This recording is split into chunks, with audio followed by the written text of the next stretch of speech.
കഴിഞ്ഞ ദിവസം ഞങ്ങൾ റിസ്ക് മാനേജ്മെൻറ്റ് ടീമായിട്ട് ഒരു മീറ്റിംഗ് നടത്തിയപ്പോൾ വളരെ ഞെട്ടിപ്പിക്കുന്ന ഒരു ഡേറ്റ അവർ ഞങ്ങളായിട്ട് ഷെയർ ചെയ്തു. അദ്ദേഹം പറഞ്ഞതെന്ന് പറഞ്ഞാൽ ഇപ്പോൾ ഞങ്ങളുടെ പക്കൽ ഇപ്പോൾ ഇൻഷുറൻസ് വേണമെന്ന് സമീപിക്കുന്ന ഏകദേശം 90% വ്യക്തികൾക്കും, ഈവൻ അവർ ചെറുപ്പക്കാരാണെങ്കിൽ പോലും അവർക്കൊന്നില്ലെങ്കിൽ കൊളസ്ട്രോളോ പ്രഷറോ ഷുഗറോ ഈ പറഞ്ഞ അസുഖങ്ങളെല്ലാം ഉണ്ട് എന്നാണ്. ഇപ്പോൾ നമുക്കറിയാം ഈ കാലഘട്ടത്തിലെ മേജറായിട്ടുള്ള അസുഖങ്ങളെന്ന് പറഞ്ഞാൽ ഹാർട്ട് അറ്റാക്ക്, ഇപ്പോൾ ക്യാൻസർ, കിഡ്നി ഫെയിലിയർ, ഈ തരത്തിലുള്ള അസുഖങ്ങളിലേക്ക് നമ്മളെ നയിക്കുന്നത് എന്താണ് എന്ന് ചോദിച്ചു കഴിഞ്ഞാൽ ഈ തരത്തിലുള്ള ലൈഫ് സ്റ്റൈൽ ഡിസീസസ് ആണ്. അതിനർത്ഥം ഇപ്പോൾ നമ്മളെല്ലാവരും നമ്മൾ ഈ ജീവിതശൈലി മൂലം ഈ തരത്തിലുള്ള മേജറായിട്ടുള്ള അസുഖങ്ങൾ വരാനുള്ള സാധ്യത നമുക്കെല്ലാവർക്കും വളരെ കൂടുതലാണ് എന്നാണ്. ഇപ്പോൾ കഴിഞ്ഞ ദിവസം ഇപ്പോൾ കുവൈറ്റിൽ നിന്ന് ഒരു വ്യക്തി ഞങ്ങളായിട്ട് കോൺടാക്റ്റ് ചെയ്തു. അദ്ദേഹത്തിന് ഏകദേശം 32 വയസ്സാണ് പ്രായം. അദ്ദേഹത്തിന് ഇപ്പോൾ ഒരു മെഡിക്കൽ ഇൻഷുറൻസ് വേണം. അപ്പോൾ ഞങ്ങളൊരു മെഡിക്കൽ സ്ക്രീനിങ് ചെയ്യുന്ന സമയത്ത് ഞങ്ങൾക്ക് മനസ്സിലാക്കാൻ സാധിച്ചത് ഇദ്ദേഹത്തിനെ സംബന്ധിച്ച് വളരെ ഹൈ കൊളസ്ട്രോളാണ്, പിന്നെ അതോടൊപ്പം തന്നെ ഹൈ ആയിട്ടുള്ള ഫാറ്റി ലിവറുണ്ട്. അപ്പോൾ എന്തായാലും ഈ പ്രൊപ്പോസൽ ഞങ്ങൾ മെഡിക്കൽ ഇൻഷുറൻസ് കമ്പനിയിൽ സബ്മിറ്റ് ചെയ്തു. അവരും ഈ പറഞ്ഞ കാര്യങ്ങൾ ഐഡൻറ്റിഫൈ ചെയ്തതിന് ശേഷം അവർ പറഞ്ഞു ഈ ഒരു വ്യക്തി എന്ന് പറഞ്ഞു കഴിഞ്ഞാൽ ഹൈ റിസ്ക് ആയിട്ടുള്ള ഒരു കാറ്റഗറിയിൽപ്പെട്ട ഒരു വ്യക്തിയാണ്, അതുകൊണ്ട് അവർക്ക് ഇദ്ദേഹത്തിന് പോളിസി കൊടുക്കാൻ പറ്റില്ല എന്ന് പറഞ്ഞു. ഇദ്ദേഹത്തിൻ്റെ ഏജ് വെറും 32 വയസ്സാണ് എന്ന് ഓർക്കണം. ഇപ്പോൾ സാധാരണ രീതിയിൽ നമുക്ക് നല്ല ആരോഗ്യമുള്ള സമയത്ത് ഇപ്പോൾ ഈ പറഞ്ഞ ഇൻഷുറൻസ് ഒക്കെ എടുക്കാൻ വേണ്ടി നമ്മൾ മടിക്കും. ഇപ്പോൾ ഇദ്ദേഹത്തിന് ഒരു സമയത്ത് നല്ല ആരോഗ്യം ഉണ്ടായിരുന്ന സമയം ഉണ്ടായിരുന്നു, അദ്ദേഹം ആ സമയത്ത് ഇൻഷുറൻസ് എടുത്തില്ല. പക്ഷേ ഇപ്പോൾ അദ്ദേഹത്തിന് ഈ ആരോഗ്യത്തിൽ ഇങ്ങനത്തെ പ്രശ്നങ്ങളൊക്കെ വന്ന സമയത്ത് ഇദ്ദേഹത്തിന് ഇൻഷുറൻസ് വേണം. പക്ഷേ ഇപ്പോൾ എന്ത് സംഭവിച്ചു? കമ്പനി ഇദ്ദേഹത്തിനെ റിജക്റ്റ് ചെയ്തു. അതിന് അദ്ദേഹത്തിന് കൊടുക്കേണ്ടി വരുന്ന വില എന്ന് പറഞ്ഞു കഴിഞ്ഞാൽ വളരെ വലുതാണ്. കാരണം ഇപ്പോൾ 32 വയസ്സാണ്. ഇനി സപ്പോസ് ഇദ്ദേഹം ഒരു 80 വയസ്സ് വരെ അല്ലെങ്കിൽ 70 വയസ്സ് വരെ ജീവിച്ചിരിക്കുമെങ്കിൽ അത്ര നാൾ ഇദ്ദേഹത്തിന് വേറെ ഇൻഷുറൻസ് എടുക്കാൻ സാധിക്കില്ല. Once again, welcome back to the Tomichi Tips, powered by Dice Academy. My name is Primson Dice.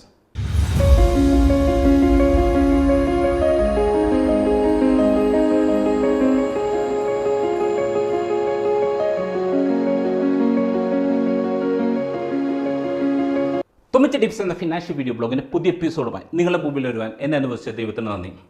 ഒരു ഗൾഫ് മലയാളിയെ സംബന്ധിച്ച് അദ്ദേഹത്തിൻ്റെ ജീവിതത്തിൽ മസ്റ്റായിട്ട് എടുത്തു വെക്കേണ്ട 3 പോളിസികളെക്കുറിച്ചാണ് ഇന്നേ ദിവസം നമ്മൾ മനസ്സിലാക്കാൻ പോകുന്നത്. അതിൽ ഏറ്റവും പ്രധാനപ്പെട്ട ഒന്നാമത്തെ പോളിസി എന്ന് പറഞ്ഞു കഴിഞ്ഞാൽ ടേം ഇൻഷുറൻസ് ആണ്. എന്താണ് ടേം ഇൻഷുറൻസ്? അതായത് ടേം ഇൻഷുറൻസ് എന്ന് പറഞ്ഞാൽ ഒരു ലൈഫ് ഇൻഷുറൻസ് ആണ്. എന്താണ് ഇതിൻ്റെ പ്രാധാന്യം എന്ന് മനസ്സിലാക്കാൻ വേണ്ടി ഞാൻ സിമ്പിളായിട്ടുള്ള ഒരു കാര്യം പറയാം. ഇവിടെ നമ്മൾ എന്ന് പറഞ്ഞൊരു വ്യക്തിയുണ്ട്, യു എന്ന് പറഞ്ഞൊരു വ്യക്തിയുണ്ട്. ഇവിടെ ചുറ്റും ഡിഫറെൻ്റ് ആയിട്ടുള്ള പലതരത്തിലുള്ള എക്സ്പെൻസ് ഉണ്ട്. അതായത് ഇപ്പോൾ നമുക്ക് ഫുഡ് റിലേറ്റഡ് ആയിട്ടുള്ള എക്സ്പെൻസ് ഉണ്ട്, നമ്മൾ എന്തെങ്കിലും ലോൺ എടുത്തിട്ടുണ്ടെങ്കിൽ അതിൻ്റെ എക്സ്പെൻസ് ഉണ്ട്, ഇപ്പോൾ യൂട്ടിലിറ്റി ബിൽസ് ഉണ്ട്, പിന്നെ നമുക്ക് എന്തെങ്കിലും ട്രിപ്പ് പോകുന്നുണ്ടെങ്കിൽ അതിൻ്റെ എക്സ്പെൻസ് ഉണ്ട്, ഇപ്പോൾ മെഡിക്കൽ റിലേറ്റഡ് ആയിട്ടുള്ള എക്സ്പെൻസ് ഉണ്ട്, ഡ്രസ്സ് റിലേറ്റഡ് ആയിട്ടുള്ള എക്സ്പെൻസ് ഉണ്ട്, എഡ്യൂക്കേഷൻ റിലേറ്റഡ് ആയിട്ടുള്ള എക്സ്പെൻസ് ഉണ്ട്. ഈ പറഞ്ഞ ഈ എക്സ്പെൻസ് എല്ലാം എവിടെ നിന്നാണ് മാനേജ് ചെയ്യുന്നതെന്ന് പറഞ്ഞു കഴിഞ്ഞാൽ താങ്കളുടെ ഇൻകത്തിൽ നിന്നാണ് ഈ പറഞ്ഞ എക്സ്പെൻസ് എല്ലാം മാനേജ് ചെയ്തുകൊണ്ടിരിക്കുന്നത്.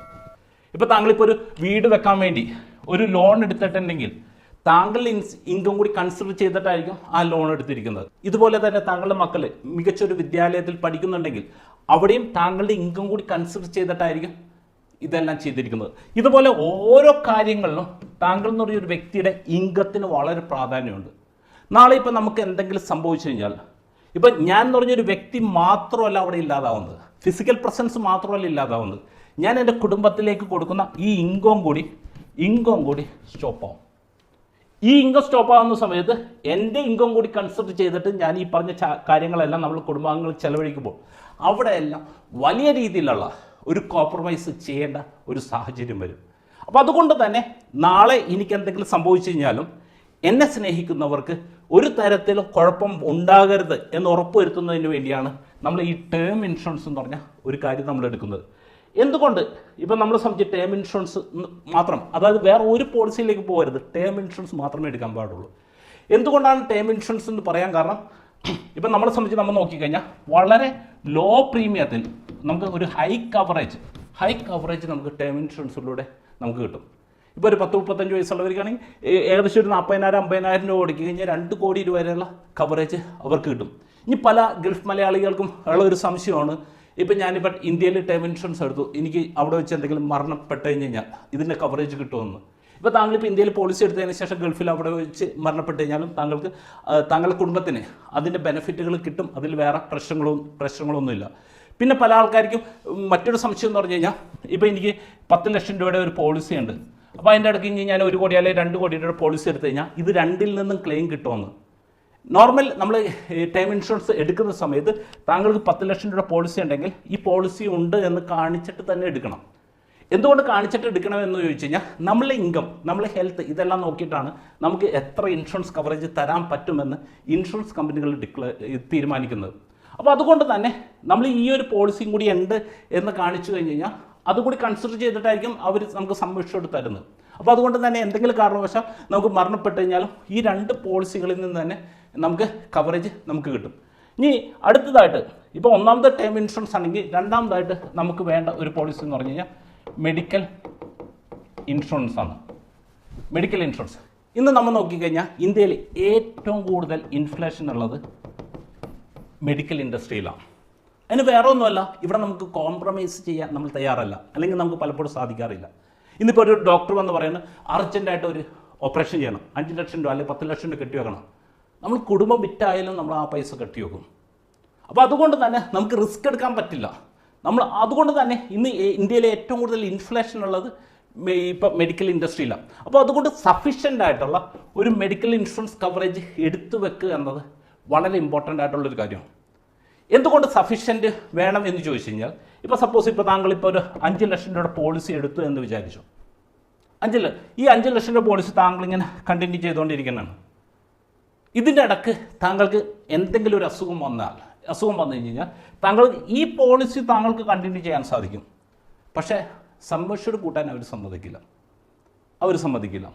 അതേസമയം താങ്കൾക്കിപ്പോൾ ഒരു 50 ലക്ഷം രൂപയുടെ പോളിസി ഉണ്ടെങ്കിൽ ഇതിൻ്റെ ഇടയ്ക്ക് എന്തെങ്കിലും അസുഖം വന്നു കഴിഞ്ഞാൽ ഈ 50 ലക്ഷം രൂപയുടെ സമ്മർഷോട് കണ്ടിന്യൂ ചെയ്യാൻ താങ്കൾക്ക് സാധിക്കും. പക്ഷെ പലപ്പോഴും നമുക്കൊരു തെറ്റിദ്ധാരണയുണ്ട്, ഈ 5 ലക്ഷം രൂപയുടെ പോളിസിയിൽ നിന്ന് 50 ലക്ഷം രൂപയുടെ പോളിസി ആകുന്ന സമയത്ത് ഈ പ്രീമിയം നേരെ അതുപോലെ മൾട്ടിപ്ലൈ ആകുമെന്ന്. ഞാൻ എൻ്റെ ഒരു എക്സ്പീരിയൻസ് തന്നെ ഷെയർ ചെയ്യാം. ഏകദേശം ഒരു 5 വർഷം മുമ്പ് എനിക്കൊരു 5 ലക്ഷം രൂപയുടെ കവറേജാണ് എനിക്കുണ്ടായിരുന്നത്. അന്ന് ഞാൻ ഏകദേശം ഒരു 13,000 രൂപയാണ് പ്രീമിയം അടിച്ചുകൊണ്ടിരുന്നത്. പക്ഷേ ഈ കാര്യം എനിക്ക് മനസ്സിലാക്കിയ സമയത്ത് ഞാൻ എൻ്റെ സമ്മർഷോട് കൂട്ടി 50 ലക്ഷത്തിലേക്ക് കൂട്ടി. ഇപ്പോൾ 50 ലക്ഷത്തിലേക്ക് ഇപ്പം നിലവിൽ എനിക്ക് 50 ലക്ഷം രൂപ കവറേജ് ഉണ്ട്. പക്ഷേ 5 വർഷം ഏജ് കൂടി ഇപ്പം നിലവിൽ ഞാൻ ഇതിനു വേണ്ടി അടയ്ക്കേണ്ടി വരുന്ന പ്രീമിയം എന്ന് പറഞ്ഞു കഴിഞ്ഞാൽ ഏകദേശം 30,000 റുപ്പീസാണ്. ശരിക്കും ഈ 5 ലക്ഷത്തിൽ നിന്ന് 50 ലക്ഷം എന്ന് പറഞ്ഞു കഴിഞ്ഞാൽ 10 മടങ്ങാണ്. അപ്പോൾ ഇവിടെ 10 മടങ്ങ് 1.3 ലാക്ക് പ്രീമിയം വരണം. പക്ഷേ എനിക്കാകെ 30,000 രൂപ പ്രീമിയം വരുന്നുള്ളൂ. എന്തുകൊണ്ട് ഇങ്ങനെ വരുന്നു എന്ന് ചോദിച്ചു കഴിഞ്ഞാൽ ഞാൻ ജസ്റ്റ് ഒരു കണക്ക് കാണിച്ചു തരാം. അതായത് ഇവിടെ 5 ലക്ഷം പ്ലസ് എനിക്ക് 45 ലക്ഷം രൂപ, അതായത് 50 ലക്ഷം രൂപയുടെ ടോട്ടൽ കവറേജ് ഉണ്ട്. അപ്പോൾ എന്തെങ്കിലും ഒരു ക്ലെയിം വരുന്ന സമയത്ത് ആദ്യം ഈ 5 ലക്ഷം യൂട്ടിലൈസ് ചെയ്യാനുള്ള സാധ്യത എന്ന് പറഞ്ഞാൽ വളരെ കൂടുതലാണ്. അപ്പോൾ അതുകൊണ്ട് തന്നെ ഇതിന് പ്രീമിയം വളരെ കൂടുതലായിരിക്കും. എന്നാൽ അത് കഴിഞ്ഞ് വരുന്ന ഈ ഒരു 45 ലക്ഷം എന്ന് പറഞ്ഞു കഴിഞ്ഞാൽ ഇത് കവറേജ് ചെയ്ത് കഴിഞ്ഞാൽ മാത്രമേ ഇങ്ങോട്ട് കടക്കേണ്ട സാഹചര്യമുള്ളൂ. അതുകൊണ്ട് തന്നെ ഇവിടെ ഇത് യൂട്ടിലൈസ് ചെയ്യേണ്ട സാഹചര്യം എന്ന് പറഞ്ഞാൽ വളരെ കുറവായിരിക്കും.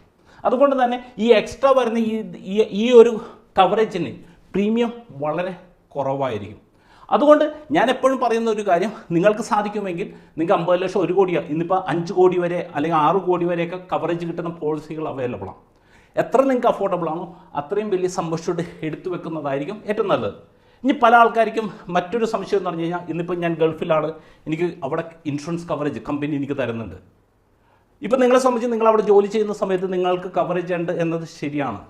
പക്ഷേ ആ ജോലി ചെയ്തുകൊണ്ടിരിക്കുന്ന സമയത്ത് നിങ്ങൾക്ക് മേജറായിട്ടുള്ള എന്തെങ്കിലും ഒരു അസുഖം വന്നു, അതായത് കിഡ്നി ഫെയിലിയറായി, എന്ത് സംഭവിക്കും? ഓട്ടോമാറ്റിക്കലി നിങ്ങളുടെ അവിടെ ജോബ് നഷ്ടവും. ഈ ജോബ് നഷ്ടമായി കഴിഞ്ഞ് കഴിഞ്ഞാൽ പിന്നെ ആ ഇൻഷുറൻസ് കവറേജ് കിട്ടില്ല. ഇനി ഇന്ത്യയിൽ വന്നു കഴിഞ്ഞിട്ട് പുതിയൊരു പോളിസി എടുക്കാമെന്ന് വിചാരിച്ചു കഴിഞ്ഞാൽ നടക്കുമോ? അതും നടക്കില്ല. അപ്പോൾ അതുകൊണ്ട് തന്നെ ഈവൻ ഇപ്പോൾ ആ സമയം ഇപ്പോൾ കമ്പനിയിൽ നിന്ന് നമുക്ക് കവറേജ് കിട്ടുന്നുണ്ടെങ്കിൽ തന്നെ നമ്മളൊരു എക്സ്ട്രാ ഒരു പോളിസി എടുത്തു വെക്കുന്നത് ഏറ്റവും നല്ലതാണ്. എനിക്ക് പല കമ്പനികളിൽ നിന്ന് പോളിസി ഉണ്ട്, പക്ഷേ ഞാൻ എൻ്റെ കയ്യിലുള്ള പണം ഉപയോഗിച്ചിട്ട് ഞാൻ 50 ലക്ഷം രൂപയുടെ കവറേജ് എടുത്തു വെച്ചിട്ടുണ്ട്. കാരണം ഇത് എൻ്റെ കൺട്രോളിലുള്ള കാര്യമാണ്. മറ്റൊന്ന് പറഞ്ഞു കഴിഞ്ഞാൽ കമ്പനിയാണ് തീരുമാനിക്കുന്നത് നാളെ ഇത് തരണോ വേണ്ടയോ എന്നല്ല. അതുകൊണ്ട് അവനവൻ്റെ സ്വന്തം പണം ഉപയോഗിച്ചിട്ട് മെഡിക്കൽ ഇൻഷുറൻസ് എടുത്തു വെക്കുന്നതായിരിക്കും ഏറ്റവും നല്ലത്. മൂന്നാമതായിട്ട്, അതായത് ഈ രണ്ട് കാര്യങ്ങളും പക്ക പെർഫെക്റ്റ് ആണെങ്കിൽ നമുക്ക് കൺസിഡർ ചെയ്യാവുന്ന മറ്റൊരു കാര്യമാണ്, മറ്റൊരു ഇൻഷുറൻസ് ആണ് ക്രിട്ടിക്കൽ ഇൽനസ് പോളിസി. എന്താണ് critical illness policy? Medical insurance തമ്മിലുള്ള വ്യത്യാസം എന്ന് പറഞ്ഞാൽ, മെഡിക്കൽ ഇൻഷുറൻസ് എന്ന് പറഞ്ഞാൽ ഹോസ്പിറ്റൽ എക്സ്പെൻസുകളാണ് കവർ ചെയ്യുന്നത്, അവിടെ ചിലവാകുന്ന തുകയാണ്. ക്രിട്ടിക്കൽ ഇൽനസ് എന്ന് പറഞ്ഞു കഴിഞ്ഞാൽ ഹോസ്പിറ്റൽ എക്സ്പെൻസ് അല്ല ഇവിടെ കവർ ചെയ്യുന്നത്. നമുക്ക് മേജറായിട്ടുള്ള ഇപ്പോൾ cancer, heart attack, kidney failure, ഈ തരത്തിലുള്ള എന്തെങ്കിലും അസുഖം വന്നാൽ അതിനിപ്പോൾ ക്രിട്ടിക്കൽ ഇൽനസ് പോളിസി എടുക്കുന്ന സമയത്ത് 10 ലക്ഷം, 5 ലക്ഷം അങ്ങനെ ഒരു സം അഷ്യൂർഡ് വെക്കും. ഈ സം അഷ്യൂർഡ് നമുക്ക് തരും. ഈ അസുഖം വന്ന് ഇപ്പോൾ ഒരു സർട്ടൻ, ഇപ്പോൾ ഒരു 15 ദിവസം അല്ലെങ്കിൽ 30 ദിവസം, പല പോളിസിയിൽ പല രീതിയിലാണ്, അത്ര നാൾ നമ്മൾ സർവൈവ് ചെയ്ത് കഴിഞ്ഞാൽ നമുക്ക് ഈ സം അഷ്യൂർഡ് കമ്പനി തരും. എന്തുകൊണ്ട് ഈ സം അഷ്യൂർഡ് അല്ലെങ്കിൽ ഈ ഒരു എമൗണ്ടിന് പ്രാധാന്യം വന്നതെന്ന് പറഞ്ഞു കഴിഞ്ഞാൽ, ഇപ്പോൾ നമ്മളെ സംബന്ധിച്ച് നമുക്ക് എനഫായിട്ടുള്ള സമ്പാദ്യങ്ങൾ ഇല്ലെന്നുണ്ടെങ്കിൽ, നമ്മളെ സംബന്ധിച്ച് നമ്മളിപ്പോൾ ഹോസ്പിറ്റലൈസേഷൻ വന്നു, മെഡിക്കൽ എക്സ്പെൻസ് മാത്രമല്ല വരുന്നത്. ഇപ്പോൾ നമ്മളെ സംബന്ധിച്ച് നമുക്ക് ജോലിക്ക് പോകാൻ പറ്റില്ല, പിന്നെ നമ്മുടെ ബൈസ്റ്റാൻഡർ റിലേറ്റഡ് ആയിട്ടുള്ള കുറേ എക്സ്പെൻസ് ഉണ്ട്, ഇങ്ങനത്തെ പല തരത്തിലുള്ള എക്സ്പെൻസുകളുണ്ടാവും. അതൊന്നും മെഡിക്കൽ ഇൻഷുറൻസിൽ നമുക്ക് കവറേജ് ചെയ്യാൻ പറ്റില്ല. എന്നാൽ ഈ ക്രിട്ടിക്കൽ ഇൻഷുറൻസ് എന്ന് പറഞ്ഞൊരു പോളിസിയിൽ നമുക്ക് അത് കവർ ചെയ്യാൻ സാധിക്കും. അപ്പോൾ നമ്മളെ സംബന്ധിച്ച് ഒരു NRI ആയ ഒരു വ്യക്തിയാണ് താങ്കളെങ്കിൽ മസ്റ്റായിട്ടും ഈ 3 പോളിസികൾ, ഒന്നാമതായിട്ട് ഇപ്പം നമ്മൾ മനസ്സിലാക്കി ടേം ഇൻഷുറൻസ്, രണ്ടാമതായിട്ട് നമ്മൾ മനസ്സിലാക്കി മെഡിക്കൽ ഇൻഷുറൻസ്, മൂന്നാമതായിട്ട് നമ്മൾ മനസ്സിലാക്കി ക്രിട്ടിക്കൽ ഇൽനസ് ഇൻഷുറൻസ്. ഈ 3 പോളിസികളും താങ്കളെ സംബന്ധിച്ച് താങ്കൾക്ക് മസ്റ്റായിട്ട് വേണം. ഏറ്റവും ചുരുങ്ങിയത് ഈ 2 എണ്ണമെങ്കിലും ഉറപ്പ് വരുത്തണം. അപ്പോൾ ഇതുമായിട്ട് ബന്ധപ്പെടുത്തി താങ്കൾക്ക് എന്തെങ്കിലും സംശയം ഉണ്ടെങ്കിൽ ഞങ്ങളെ ഇൻഷുറൻസ് ഡെസ്കുമായിട്ട് കോൺടാക്റ്റ് ചെയ്യാവുന്നതാണ്. അടുത്ത ആഴ്ച നമുക്ക് സാമ്പത്തിക മേഖലയിലെ പുത്തൻ വിശേഷങ്ങളുമായി നമുക്ക് 9 ടിപ്സ് നമുക്ക് വീണ്ടും കാണാം. Okay, wish you all the best.